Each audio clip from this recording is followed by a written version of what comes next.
Merhaba arkadaşlar. Her Şey Doğalca YouTube kanalıma hoş geldiniz. Arkadaşlar bugün sizler için öksürük şurubu yaptım arkadaşlar. Öksürük çayı diyelim hatta daha doğrusu. Kızım da biraz öksürüyordu Miray. Bunu da dedim arkadaşlarla paylaşayım. İnşallah beğenirsiniz. Malzemelerimiz gerçekten her evde çoğu malzeme bulunuyor.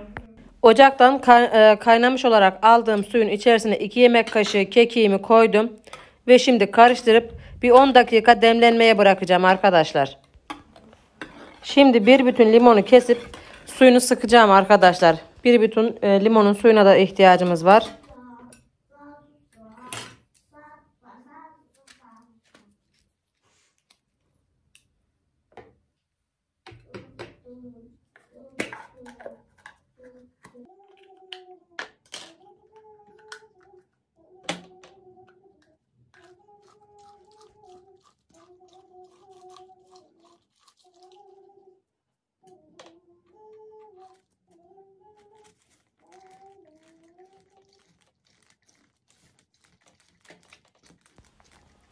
Ceviz büyüklüğünde bir tane zencefilin yarısını soyuyorum. Yarısını rendeleyeceğiz arkadaşlar. Bir çay kaşığı olacak şekilde zencefilin yarısını rendeleyeceğim. Toz da olur.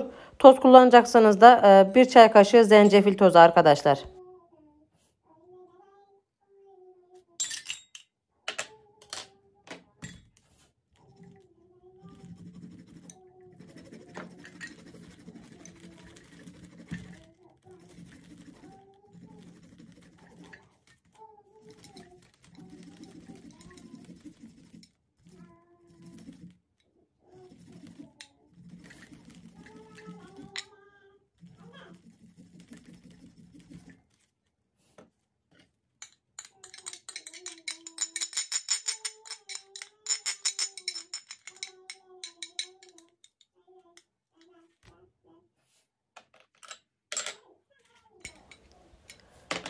Demlenen top kekiğimizi süzüyoruz arkadaşlar. Diğer bir cezveye süzme işlemini gerçekleştiriyorum. Burada da 10 dakika diye işaret ediyorum.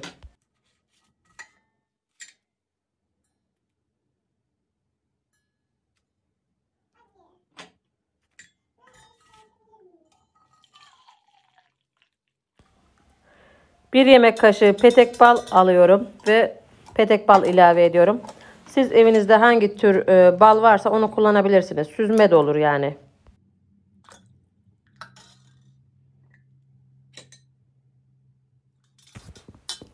Bir çay kaşığı zerdeçal arkadaşlar.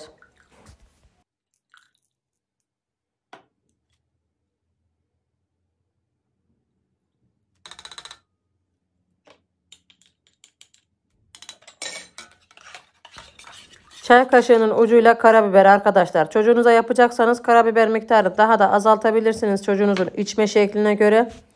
Tabii kendiniz yapıyorsanız istediğiniz damak tadınıza göre karabiberi daha fazla ekleyebilirsiniz. Hiçbir zararı yan etkisi olmaz.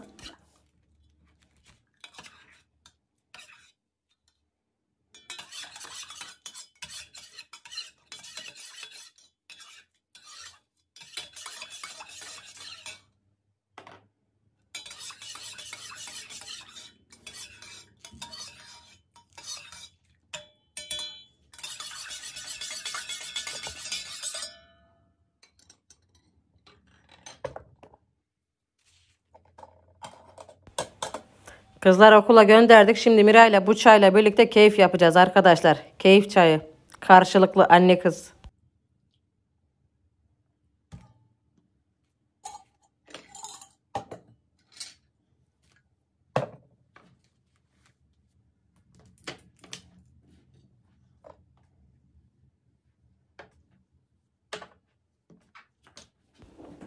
Bu bal kabakları da benim büyük kızımın hediyesi arkadaşlar. Daha doğrusu Dön ablanın kızı da kendisi. Benim de manevi kızım sayılır. Nursena'ya buradan teşekkürlerimi sunuyorum arkadaşlar. Onun el emeği bana hediye etti geçen. Göz nuru satışını yapıyor arkadaşlar.